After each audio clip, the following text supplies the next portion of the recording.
আসসালামু আলাইকুম। আমি এখন একটা কাজে যাব।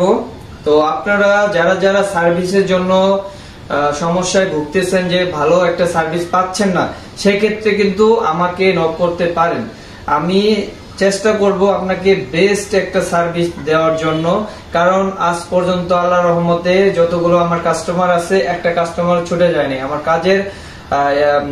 কাজের ধরনটা এমন ভাবে কাজ করি, নিজের মতো করে কাজ করি এবং ভালো একটা কাজ করার জন্য চেষ্টা করি যেন আপনার ফিল্টারটা ভালো একটা সার্ভিস পায় এবং ভালোভাবে চলে। এখন একজন কাস্টমার আমাকে অর্ডার করেছে 15 পিস পিপি। আমি নিয়ে যাব 20 পিস, যদি আরো লাগে, কারণ ওইখানে অনেকগুলো কাস্টমার আছে, এজন্য আমি একটু বেশি বেশি নিয়ে যাচ্ছি। আপনাদের যদি এই রমজান মাসে কারো মেশিনের ফিল্টার মেশিনের কোনো সমস্যা হয়ে থাকে আমাকে জানাইতে পারেন। আমার কন্টাক্ট নাম্বারে অবশ্যই কল করবেন। আসসালামু আলাইকুম।